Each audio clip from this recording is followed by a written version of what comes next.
the pursuing of holiness, पाकीज़गी के तालब हो, क्योंकि उसके बगैर कोई खुदा उनको ना देखेगा।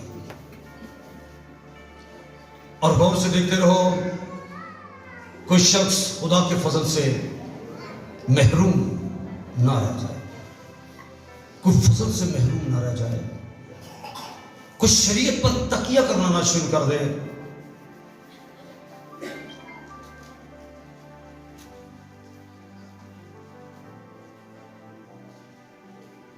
पौलुस रसूल का ये खत, पहला खत थिस्सलुनीकियों के नाम, 5वां बाब और उसकी 23वीं आयत से।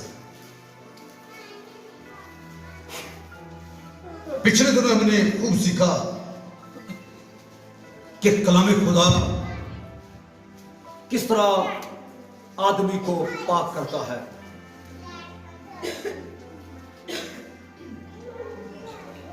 और हमने देखा किस तरह वो पानी बन के दौड़ता है और थोड़ा बन के वो तोड़ता है, आग बन के वो क्या करता है जी, चलाता है। लेकिन पाकीज़गी के लिए इसके अलावा भी बहुत सी चीजें हैं जो दरकार हैं।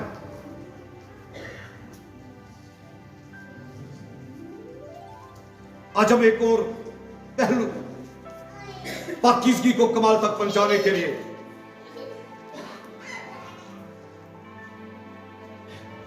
पहला थिस्सलुनीकियों 5वां बाब उसकी 23वीं और 24वीं 2 आयत में आपके लिए पढ़ूंगा। लिखा है, खुदा जो इत्मीनान का, क्या लिखा जी, चश्मा है। खुदा क्या है? इत्मीनान का चश्मा है।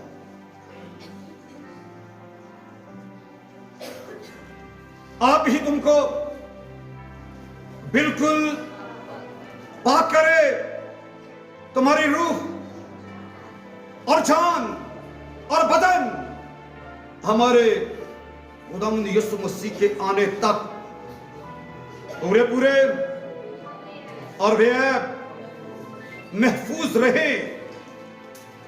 तुम्हारा बुलाने वाला सच्चा है, वो ऐसा ही करेगा। सो कलाम हक के पढ़े जाने पर खुदावंद की बरकत हो जाए।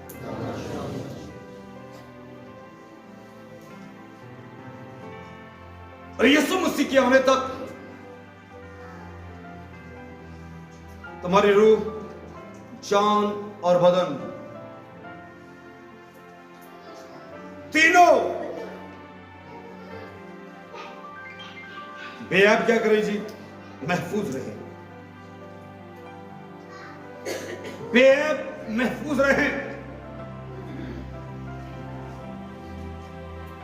ये काम खुदावंद करेगा। और कैसे करेगा? इत्मीनान के वसीला से। बोले मेरे साथ, वसीला किस चीज को बनाएगा? इत्मीनान को। जैसा फिर लिखा है, खुदा जी इत्मीनान का क्या है? चश्मा है। आप ही तुमको बिल्कुल पाक करे, तुम्हारी रूह और जान और बदन हमारे खुदावंद यीशु मसीह के आने तक पूरे पूरे और बेऐब महफूज है।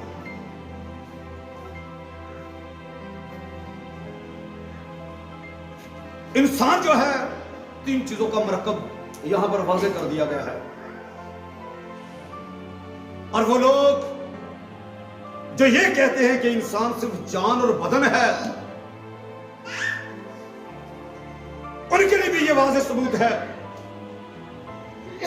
कितनी चीजों के महफूज रहने के लिए यहां पर कहा गया है। पहली चीज कौन सी है जी? रूह। और उसके बाद जान। तीसरी चीज कौन सी है? बदन।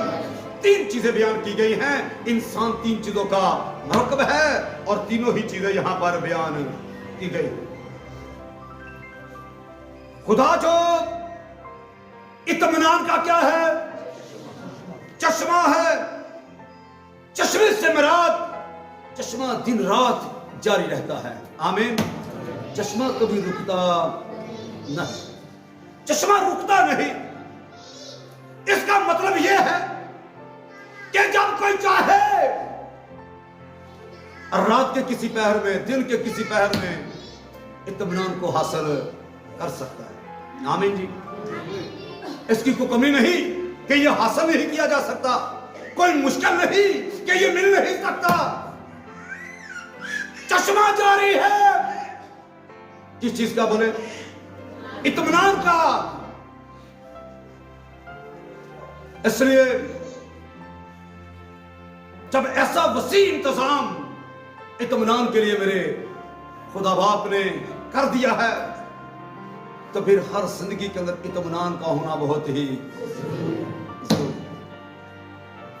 इस तरफ सुन चुके हैं, लोगों के पास खाने के लिए, पहनने के लिए, पीने के लिए बहुत कुछ है।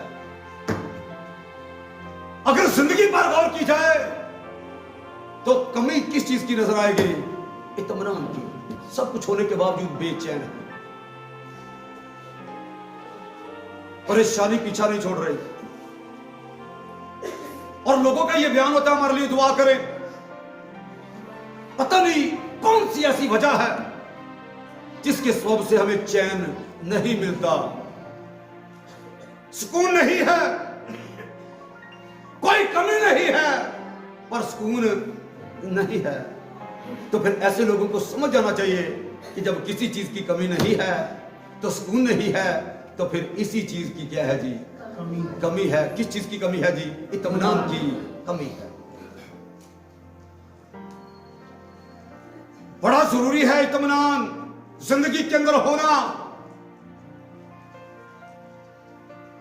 इंसान जब भी गुनाह करता है बेचैनी की हालत में करता है, गुनाह से बढ़ता है तो बेचैनी की हालत में बढ़ता है, गमज़दा होने के बाद। इसलिए इत्मीनान का ईमानदार की जिंदगी के अंदर होना बहुत ही जरूरी है। इसके बगैर रूहानी जिंदगी कायम नहीं रह सकती, इसके बगैर कामल पाकीज़गी हासिल नहीं हो सकती। इसलिए यहां पर लिखा है खुदा जो इत्मीनान का क्या है? चश्मा है। क्या करेगा? आप ही तुमको बिल्कुल क्या करेगा जी? पाक करे।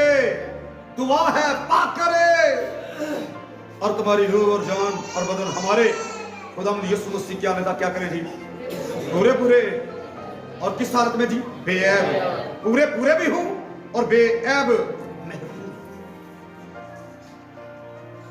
यीशु मसीह के आने तक अगर आप चाहते हैं मेरी रूह, मेरी जान और मेरा बदन तीनों बेऐब महफूज रहे, तो फिर इत्मीनान को जिंदगी में आने दो। कमी इसकी कोई नहीं है। चश्मा जारी कर दिया गया हमारे लिए। अब मुझे ये बताएं, अगर अब भी कोई बेचैन रहता है तो उसका मतलब खुदा का इसमें कोई कसूर नहीं है। वो फिर अपने कामों और अपनी बातों के सबब से बेचैन रहता है। वगरना इत्मीनान का तो चश्मा आपके लिए जारी है और वो दिन रात जारी है। चश्मे की ये सिक्त होती है, कभी रुकता नहीं। इसका मतलब है कि इत्मीनान ऐसा जारी कर दिया गया है जो कभी भी रुकता नहीं।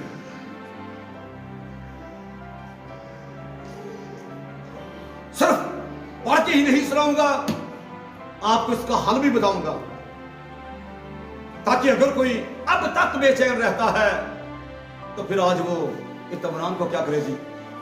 पूरे तौर से हासिल करे, ताकि मसीह के आने तक उसका बदन भी, जान भी और रूह भी बेऐब क्या करे जी? महफूज रहे। महफूज रहे। बदन, जान, रूह को महफूज रखने के लिए, बेऐब रखने के लिए इत्मीनान इंतहाई जरूरी है। इफ्सियों निकाले मेरे साथ, बल्कि फिलिपियों निकाले। यहां से पहले पढ़ते फिलिपियों 4 बाब और उसकी 4 आयत से। यहां पर लिखा है, गौर से सुने जी। खुदावंद में आगे का लफ्ज़ है जी, हर वक्त खुश रहो। फिर कहता हूं खुश रहो। ये राज है जी, ये मुकाशफा है। खुशी हो या गम हो, हालत जैसी भी और वक्त जैसा भी मर्जी हो, खुदावंद में क्या करो जी, हर वक्त क्या करो, खुश रहो। अगली बातें जो मैं पढ़ूंगा इसके साथ ही जुड़ी हुई हैं, गौर से सुने। तुम्हारी नरम मजाजी सब आदमी पर क्या हो जी, जाहिर हो। अगली बात लिखी है, खुदावंद करीब है, किसी बात की फिक्र ना करो, बल्कि हर एक बात में तुम्हारी दरखास्त दुआ और मिन्नत के वसीला से शुक्रगुजारी के साथ खुदा के सामने पेश की जाए। नरम मजाजी कायम रहे, फिक्रें जिंदगी से दूर चली जाएं, दरखास्त और मनाजात जो हैं वो शुक्रगुजारी के साथ खुदा के सामने पेश की जाएं।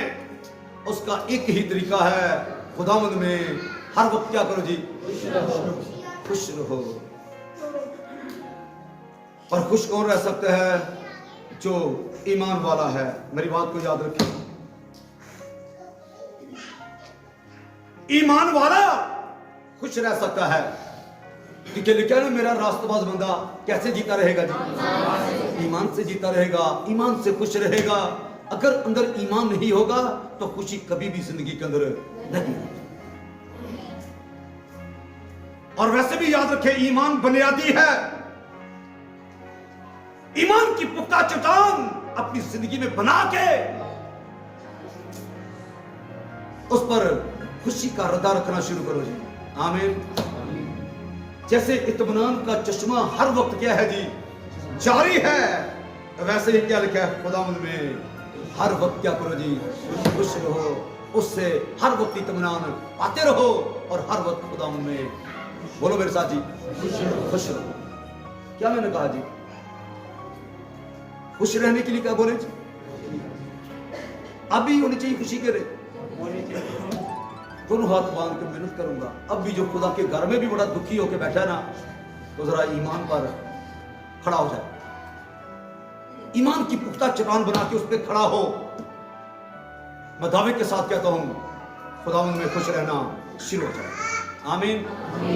और फिर घर में ही नहीं, चर्च में जहां भी वो होगा, अगर ईमान पर खड़ा है तो वो खुदावंद में क्या होगा जी, खुश होगा।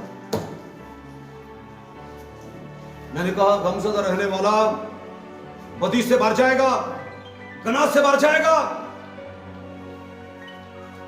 इसलिए लाजमी है खुदावंद में, बोलो ना मेरे साथ, खुश रहो। कब कब खुश रहो, कोई मौके बताओ जी, कोई घंटा घड़ी बताओ। हर वक्त लिखा है। मैंने पहले आपको पढ़ के सुनाया है कि खुदा जो इत्मीनान का क्या है जी, चश्मा है। इत्मीनान हर वक्त के लिए क्या है जी, जारी है। इसलिए जरूरी है ईमान पर खड़ा होके हर वक्त क्या करे जी, खुश रहे। जब वो खुश रहना शुरू करेगा, उसके बाद आप देखें, जैसा लिखा है, तुम्हारी नरम मजाजी सब आदमियों पर क्या हो जी, अगर को खुश ना हो, बोलो जी, नरम मजाज होता है या कहर में होता है, कहर में होता है। आगे क्या, खुदावंद करीब है, किसी बात की फिक्र ना करो। जब इंसान बेचैन होता है तो फिक्रों की कसरत उसकी जिंदगी के अंदर होती है, बल्कि हर बात में तुम्हारी दरखास्तें, दुआ और मिन्नत के वसीला से, आगे का लफ्ज़ है जी, शुक्रगुजारी के साथ खुदा के सामने पेश की जाए। खुदा के सामने जो आपकी दुआओं का सिलसिला है वो शुक्रगुजारी के साथ पेश की जाए। आमीन। कब शुक्रगुजारी की दुआएं खुदा के सामने पेश करोगे, जब खुदावंद में खुश रहना शुरू करोगे। तो खुदावंद में कब खुश रहोगे, जब इत्मीनान आपकी जिंदगी के अंदर। सिर्फ जुमले नहीं, किताब मुकद्दस हर बात का हल सिखाती है। इसलिए इन बातों को जिंदगी के अंदर रखें। क्यों ऐसा करना है, क्यों नरम मजाजी सब आदमी पर जाहिर हो, क्यों किसी बात की फिक्र ना करें, क्यों शुक्रगुजारी के साथ अपनी दुआओं को खुदा की नजर करे। इसलिए ऐसा करना है कि मसीह के आने तक तुम्हारी रूह, तुम्हारा बदन और तुम्हारी जान बेऐब क्या करे जी, महफूज रहे। अपने बदन को, अपनी जान और अपनी रूह को महफूज रखने के लिए इत्मीनान का जिंदगी के अंदर होना बहुत जरूरी है। और इत्मीनान हासिल करने के लिए खुशी का अंदर होना बहुत ही जरूरी है जी। आमीन जी। खुदावंद में बोलो ना जी, हर वक्त क्या करो, खुश रहो। मुश्किल तो नहीं लग रहा मुझे, ये बताओ पहले, किस किस को मुश्किल लग रहा है मुझे जरा हाथ दिखाएगी। ये कोई मुश्किल काम है ही नहीं, पर पहले जो लफ्ज है ना, इसको कभी नहीं भूलना। बाद जब इस जुमला को पढ़ते हैं तो भला क्या पढ़ते हैं, हर वक्त क्या करो जी, खुश रहो। गलत है ये जुमला, ये जुमला दुरुस्त नहीं। जुमला कैसे दुरुस्त होता है, यहां पर क्या लिखा है, खुदावंद में। पहला लफ्ज क्या है जी, खुदावंद में। जुमला बोलते वक्त मिन्नत करूंगा, इस लफ्ज को कभी भी अधूरा ना छोड़ना। पहले इसको बोलो, फिर अगली बातों को करो जी। आमीन। पहला लफ्ज क्या है जी, खुदावंद में हर वक्त। बेशुमार लोग खुश तो रहते हैं, पर वे जो पहला लफ्ज है इसको छोड़ देते हैं। ऐसी खुशी दायमी खुशी नहीं होगी, याद रखो। घड़ी पल के लिए होगी, चंद दिनों के लिए होगी, चंद सालों के लिए होगी। आखिरकार वो खुशी खत्म हो जाएगी। तो मसीह के आने तक वो खुशी कायम नहीं रहेगी। जब मसीह के आने तक वो खुशी कायम नहीं रहेगी, तो मसीह के आने तक आपकी रूह, आपका बदन और आपकी जान बेहद महफूज नहीं रहेगी। खुशी को दायमी बनाने के लिए, ताकि वो मसीह के आने तक कायम रहे, खुशी कायम रहेगी, इत्मीनान कायम रहेगा, इत्मीनान कायम रहेगा। आपकी रूह, आपका बदन और आपकी जान भी बेहद महफूज रहेगी। जानों को महफूज करने का तरीका, बदन को महफूज करने का तरीका, अपनी रूह को महफूज रखने का तरीका क्या है जी, इत्मीनान है। और इत्मीनान अपनी जिंदगी में लेने का तरीका कर क्या है जी, खुदावंद में। बोलो ना जी, खुदावंद में नहीं, नहीं, खुदावंद में हर वक्त क्या करो जी, खुश रहो। हर वक्त में कहा गया है, हालात जैसे मर्जी हूं, खुदावंद में हर वक्त खुश रहो। अब सुने क्यों खुश रहे जी खुदावंद में, सुन ले जरा गौर से। सबसे पहली जो बात लिखी है, तुम्हारी नरम मसाजी। सब आदमी पर क्या हो जी, जब नरम मसाज रहोगे तो आप जानते हो मसाज को बाइबल ने कैसा वाजे किया है, और मसाज कैसा लिखा है वैसा ही मसाज रखो जैसा मसीह यीशु का था। तो अगर मसीह जैसा मसाज होगा तो फिर अंदर खुशी भी मसीह जैसी होगी। आमीन। दूसरी बात लिखी है, खुदावंद करीब है। भूलना नहीं इस बात को, बल्कि मैं ये कहूंगा करीब तरीन है। किसी बात की फिक्र, मुश्किल तो नहीं लग रहा, क्योंकि हमने तो फिक्रों के अंबार अपने सरों और अपनी जिंदगी के अंदर लिए हुए हैं। लेकिन बाइबल आपके उल्ट बोलती है, खुदावंद करीब है, किसी बात की फिक्र क्या लिखा है, ना करो। तो फिर ना करो। किताब मुकद्दस में कहीं भी इजाजत नहीं दी गई फिक्र करने की, दुआ करने की बड़ी इजाजत दी गई है। फिर हर वक्त दुआ करते रहना और हिम्मत ना हारना। दुआ करो, कोशिश करो, मेहनत करो, पर फिक्र बोलो जी ना करो। वैसे भी मैं कहता हूं दुआ करोगे, मेहनत करोगे, कोशिश करोगे, तो फिक्र तो वैसे ही आपसे दूर रहेगी। लेकिन फिर भी ताकीदन ये सिखाया गया है, किसी बात की फिक्र। पतरस के खत के अंदर लिखे, अपनी सारी फिक्र उस पर डाल दो, क्योंकि उसको तुम्हारी। और आपको क्या चाहिए मुझे ये बताओ, इससे बड़ी और क्या ब्लेसिंग हो सकती है कि आपका खुदावंद आपकी फिक्रें भी, जहां पर उसने आपके गुनाह उठा लिए, बीमारियां उठा ली, फिक्रें भी उसने आपकी अपने ऊपर ले ली। कितना आसान कर दिया है हमें उसने। फिक्रें उस पर डालो। सही फिक्र करेगा कि नहीं, बोलो जी। बहुत अच्छी फिक्र कर सकता है वो, हमसे कई गुना बेहतर फिक्र करने की वो समझ रखता है। इसलिए लिखा है अपनी सारी फिक्रें उस पर डाल दो। वैसे भी मत्ती की इंजील में लिखा है तुम फिक्र करके अपनी जिंदगी में एक घड़ी भी बढ़ा और घटा, यानी कुछ भी फिक्र करके हम नहीं कर सकते। याद रखो जी, फिक्र कोई तरीका नहीं है, फिक्र का कोई हुक्म नहीं है। फिक्र आपको परेशान करेगी, आपकी सेहत खराब करेगी, आपकी सोचें कमजोर करेगी, पर कोई हल फिक्र से नहीं निकलेगा। इसलिए जब कोई हल फिक्र में नहीं है तो फिर फिक्र करना बंद करके दुआ करना, मेहनत करना और कोशिश करना शुरू करो। तीसरी बात, बल्कि हर एक बात में तुम्हारी दरखास्त दुआ और मिन्नत के वसीला से, किस तरह? शुक्रगुजारी के साथ। शिकायतें नहीं, लोग दुआ में भी शिकायतें करते रहते हैं। कुछ लोगों का ये जुमला होता है, मैं तो खुदा से बहुत लड़ता हूं, मेरे साथ ऐसा तूने क्यों किया है, मुझे ऐसा क्यों बनाया है। और रोमियो के खत में लिखा, हम क्या उसको दे के आए हैं कि उसको ये कहें कि तूने मुझे ऐसा क्यों बनाया है, इस खानदान में तूने मुझे क्यों भेजा है, या ऐसा मेरे साथ क्यों किया है। हम कुछ दे के आए हैं बोलो उसे? नहीं, वो बेहतर जानता है मैंने किसको किस हाल में कहां पर रखना है।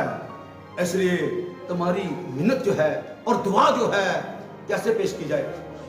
शुक्रगुजारी के साथ। और वैसे भी बताना चाहता हूं, अगर शुक्रगुजारी के साथ पेश ना करोगे तो आप उसका कुछ भी नुकसान नहीं कर सकते, आप उसका कुछ भी बिगाड़ नहीं सकते।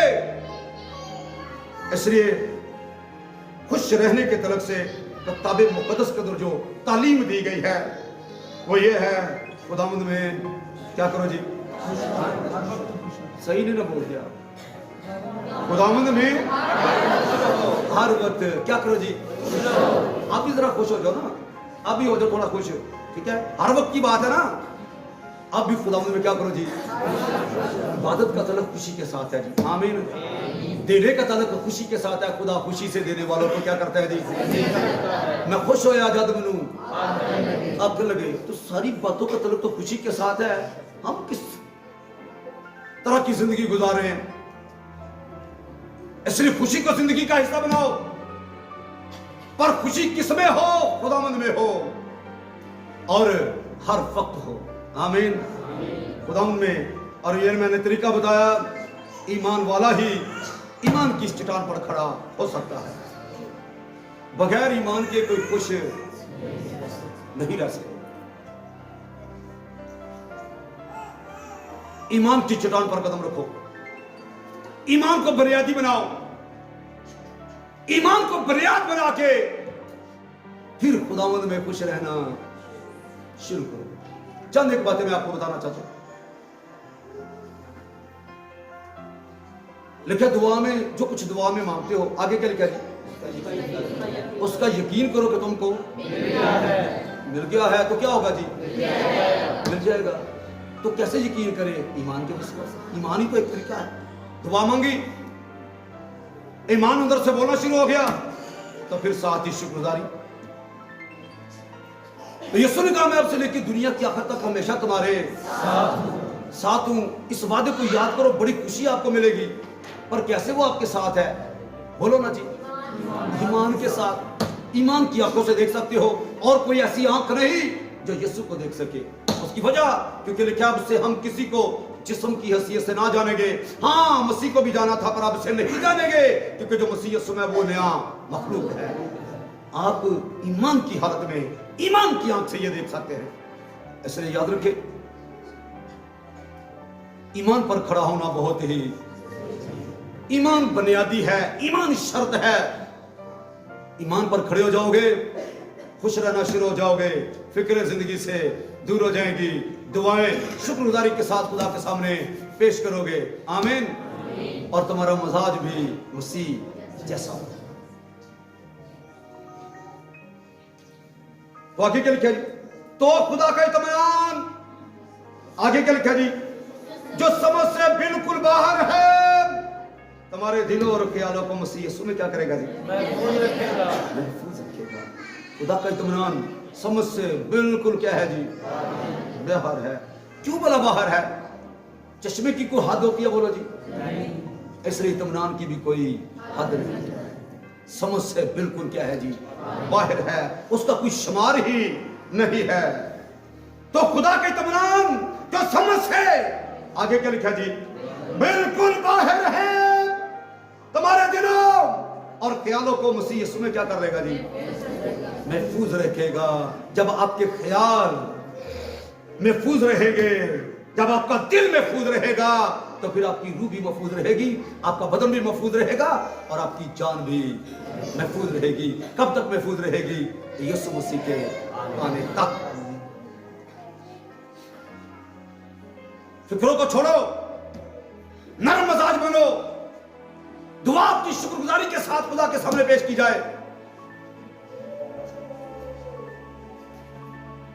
8वां सुने, घर से भाइयों, जितनी बातें सच हैं और जितनी बातें शराफत की हैं, गौर से सुनो जरा। अगर से भाइयों, जितनी बातें सच हैं और जितनी बातें शराफत की हैं और जितनी बातें वाजिब हैं और जितनी बातें पाक हैं और जितनी बातें पसंदीदा, यानी खुदा को पसंदीदा हैं और जितनी बातें क्या हैं जी, दिलकश हैं, गर्ज जो नेकी और तारीफ की बातें हैं। आगे क्या लिखा जी, उन पर गौर किया करो, फजूल बातों पर गौर ना किया करो। फजूल बातों में ज़हन को ना उलझाओ। वो जो खुदा का पसंदीदा है, दिलकश है, शराफत की है और इसी तरह से सच्ची हैं, उन पर क्या किया करो जी, उन पर गौर किया करो। झूठी बातों पर गौर करने की जरूरत है, जो खुदा को पसंद नहीं उन पर गौर करने की जरूरत है। ये बातें आपको बेचैन कर देगी, इसलिए कह रहा हूं उन पर गौर ना करो। बस बहुत ही सियाने बन जाते हैं, हर बात पर ही गौर करना शुरू कर देते हैं, अच्छी हो या बुरी हो, उनका वास्ता ही हर बात पर गौर करना है जी। गौर ही करते चले जाते हैं, भले वो बात उनको गुनाही में क्यों ना ले जाए। अपना वक्त जाया ना करो। घर से भाइयों, जितनी बातें सत्य हैं और जितनी बातें, बोलो ना जी, शराफत की हैं, बदमाशी की नहीं, शराफत की हैं और जितनी बातें वाजिब और जितनी बातें पाक हैं और जितनी बातें पसंदीदा हैं और जितनी बातें दिल का शहन गर्ज जो नेकी और तारीफ की बातें हैं, उन पर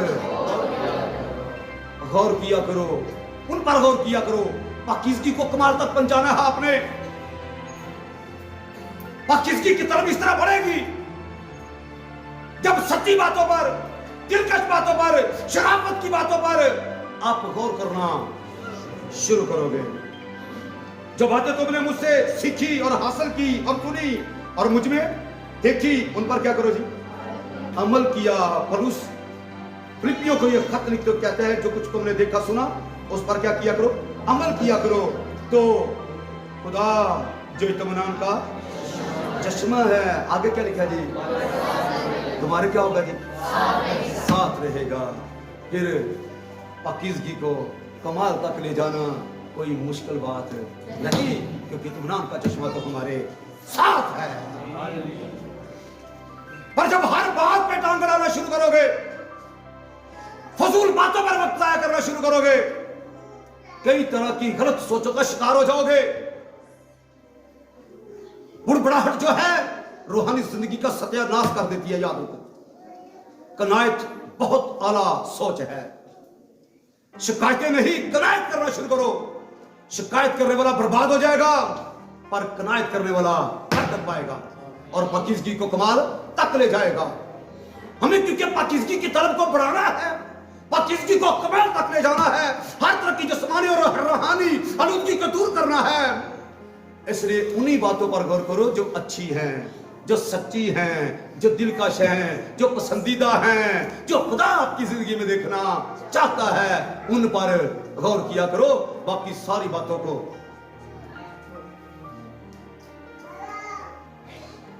पिछले दिनों आपने सुना, इब्लीस ने आके ऐसे ही हवा से बातें करना शुरू कर दी।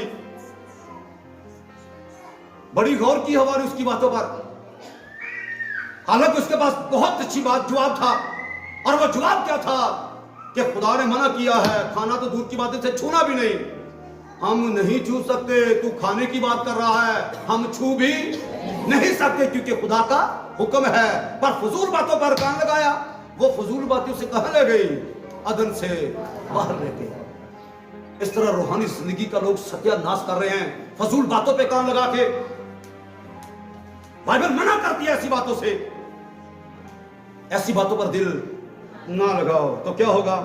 खुदा जो इत्मीनान का चश्मा है तुम्हारे साथ रहेगा, वो चश्मा आपके साथ साथ होगा। जब चाहो जितना चाहो उसे इत्मीनान हासिल करते रहो।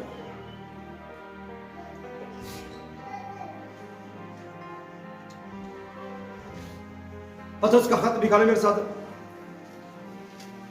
सुने गौर से।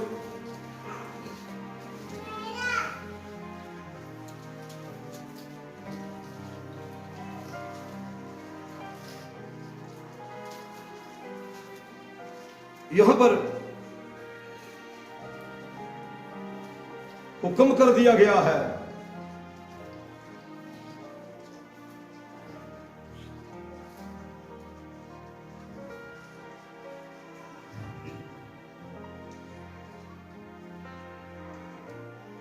दूसरा खत है पतरस का दूसरा आम खत, तीसरा बाब, 14वीं आयत को देखेगी जी। बस अजीजो, आगे के लिए क्या चाहूं कि तुम इन बातों के क्या हो जी, मुंतजर हो। किन बातों के? जो खुदा को पसंदीदा है, जो दिलकश है, जो अच्छी है, रूहानी है, पकीज़ा, पाक है। इन बातों के मुंतजर हो, इसलिए उसके सामने इत्मीनान की हालत में आगे क्या लिखा जी? बेदाग और बेऐब निकलने की क्या करो जी? कोशिश करो। मैंने कहा दुआ करो, मेहनत करो, कोशिश करो। उसके सामने इत्मीनान की हालत में बेऐब निकलो। चाफशानी करो इस काम के लिए, फजूल बातों से किनारा करो। वो बातें जो अच्छी, सच्ची, दिल का पसंदीदा, पाक है, उन पर क्या किया करो जी? बोलो ना जी, उन पर गौर किया करो। ऐसी बातों पर गौर किया करो, ये आपके ईमान को क्या करेंगी? बढ़ाएंगे।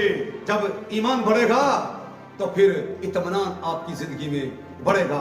इत्मीनान बढ़ेगा तो आप यकीनन कोशिश कर रहे हैं कि हम खुदावंद के हुजूर बेऐब निकलने की कोशिश करें। ये कोशिश है। फजूल बातों से किनारा करो, उन बातों को जिंदगी में लो जो आपके ईमान को बढ़ाएं। ईमान बढ़ेगा तो खुशी बढ़ेगी, फिर वो बात पूरी होगी, खुदावंद में हर वक्त खुश रहो। जब खुशी बढ़ेगी, खुदावंद वाली खुशी बढ़ेगी, आपकी जिंदगी में इत्मीनान भी क्या होगा जी? बढ़ता जाएगा। जैसे जैसे इत्मीनान बढ़ता जाएगा वैसे वैसे पाकीज़गी भी आपकी जिंदगी में बढ़ती जाएगी। पाकीज़गी को कमाल तक पहुंचाने का बेहतरीन तरीका, इत्मीनान दिमाग, सोचो को क्या करता है? कंट्रोल करता है। ज़बूर की किताब मेरे साथ निकाल के देख ले जरा।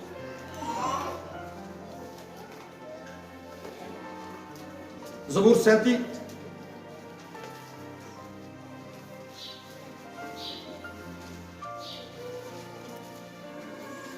और सुने गौर से।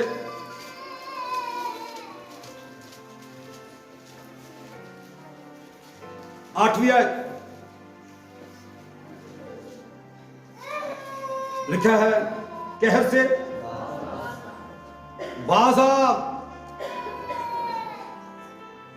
और गजब को छोड़ दे, बेजार ना हो, इससे बुराई ही निकलती है, अच्छाई नहीं निकल सकती।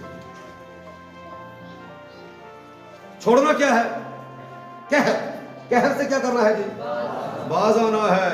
कहर से बाज आना है, गजब को छोड़ देना है, बेजार होना बंद करना है। क्यों ऐसा करना है? ये तीन चीजें हैं। तीनों चीजों को क्यों जिंदगी से जुदा करना है? क्योंकि इससे बुराई ही निकलती है, ऐसे कभी अच्छाई, पाकीज़गी नहीं निकलेगी। मुझे ये बताओ, जब बंदा कहर में होता है, अच्छे काम करते बोलो जी। बेशुमार लोग कहर में देखे गए हैं और कहर के बाद जब उनको होश आई है फिर माफी मांगते देखे गए हैं, मुझसे बड़ी गलती हो गई, मुझे ऐसा नहीं करना चाहिए था। क्योंकि कहर से क्या होता है, बुराई ही निकलती है। कहर से बाजार और गजब को क्या कर दे जी, छोड़ दे, बेजार ना हो, इससे बुराई ही निकलती है। मैं ये कह सकता हूं अच्छाई कभी निकल नहीं सकती।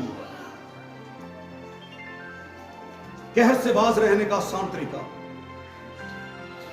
गजब को छोड़ने का आसान तरीका एक ही है, इत्मीनान की हालत में खुदा उनके हुजूर बेऐब निकलने की कोशिश करो। कहर से बाज आ जाओ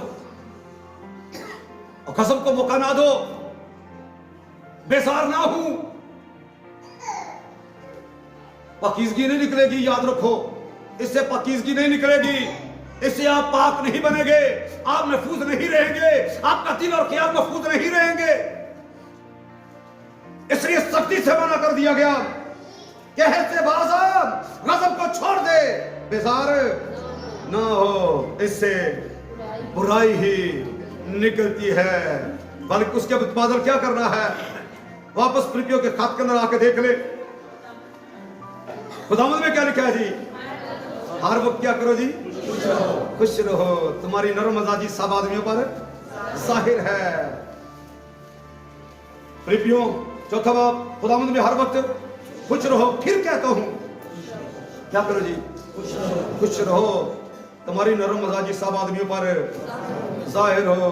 खुदावंद करीब है, किसी बात की फिक्र, बल्कि हर एक बात में तुम्हारी दरखास्त दुआ और मिन्नत के वसीला से शुक्रगुजारी के साथ खुदा के सामने पेश की जाए। तो खुदा का इत्मीनान जो समझ से बिल्कुल क्या है जी, तुम्हारे दिलों और ख्यालों को मसीह यीशु में क्या करेगा जी, महफूज रखेगा। और सिर्फ महफूज ही नहीं रखेगा, नीचे लिखा है, गर्जा भाइयों, जितनी बातें सच हैं, जितनी बातें शराफत की, वाजिब हैं, पाक हैं, पसंदीदा हैं, दिलकश हैं, नेकी और तारीफ की हैं, उन पर गौर किया करो। कहर से बाज रहो, गजब को मौका ना दो, बेजार ना हो आप, बल्कि वो बातें जो दिलकश है, आमीन, जो अच्छी हैं, जो पाक हैं, जो नेकी की हैं, जो तारीफ की हैं, उन पर गौर किया करो। तो इत्मीनान का चश्मा जो खुदा है वो आपके साथ होगा। आमीन। फिर मुमकिन है कि मसीह के आने तक आपकी रूह भी, आपका बदन भी और आपकी जान भी बेऐब महफूज है। आमीन। वापस आए, सुने गौर से, पहला थिस्सलुनीकियों 5वां बाब 23वें, खुदा जो इत्मीनान का चश्मा है, आगे क्या लिखा जी, आप ही तुमको क्या करेगा जी, पाक करे। कैसे? जब आप इत्मीनान की हालत में बेऐब निकलोगे, जब उन बातों को अपनी जिंदगी में लोगे जो ईमान को मजबूत करती हैं। आमीन। जब वो बातें पसंद करोगे जो खुदा को पसंद हैं, जब इन चीजों को जिंदगी में रखोगे, जब फिक्रें छोड़ोगे, नरम मजाज बनोगे, दुआएं शुक्रगुजारी के साथ पेश करोगे, तो खुदा जो इत्मीनान का चश्मा है आपके दिल और ख्यालों को मसीह यीशु में क्या कर देगा जी, महफूज करेगा। तो यहां पर लिखा खुदा जो इत्मीनान का चश्मा है आप ही तुमको, आगे क्या लिखा जी, बिल्कुल जब रत्ती भर भी फिक्र आपके अंदर ना रहेगी, बेचैनी नहीं रहेगी, वो भी बिल्कुल क्या करेगा जी, पाक करेगा। और तुम्हारी रूह और जान और बदन हमारे खुदावंद यीशु मसीह के आने तक पूरे पूरे और बेऐब क्या रहेंगे जी, पूरे पूरे महफूज रहेंगे। आमीन। जब आप पूरे तौर से खुदा उनके साथ इस तरह हो जाएंगे। आमीन जी। इत्मीनान आपके अंदर बढ़ता जाएगा। कैसे बढ़ेगा? जब आप ईमान पर कायम रहेंगे, उन बातों को पसंद करें जो खुदा को पसंद है। तो फिर क्या लिखा है, खुदावंद यीशु मसीह के आने तक पूरे पूरे और बेऐब किसके लिए तैयारी कर रहे हो, मुझे ये बताओ, जल्दी बोले, किसके लिए तैयार हो रहे हो? दुल्हन किसके लिए तैयार हो रही है? दुल्हे के लिए। तो दुल्हे के साथ वही दुल्हन जाएगी जिसकी रूह भी, बदन भी और जान भी उसके आने तक पूरे पूरे और बेऐब महफूज है। आमीन। और अगली बात 24वीं आयत, तुम्हारा बुलाने वाला, बोलो ना जी, सच्चा है, वो ऐसा ही करेगा। हालेलुया! ऐसा ही करेगा, आपकी मदद करेगा, इतना आपके अंदर रखेगा, चश्मा जारी रहेगा, आप ईमान पर खड़े रहेंगे, पाक बातों को पसंद करेंगे, तो वो आपके दिल और ख्यालों को भी क्या कर देगा जी, महफूज रखेगा। जब आपका दिल और ख्याल आपके महफूज होंगे तो फिर उसी के आने तक महफूज रहेंगे। आमीन। आपका बदन भी, आपकी जान भी और आपकी रूह भी। और बड़ी दिलेरी की बात जो आखिर में आपके लिए पड़ी गई, तुम्हारा बनाने वाला क्या है जी? सच्चा है। सच्चा है, बोलो ना जरा, क्या है, कैसा है? सच्चा है। सच्चा है, वो ऐसा ही करेगा, ऐसा ही करेगा। खुदा इस्लाम की वसीला से मुझे याद करो।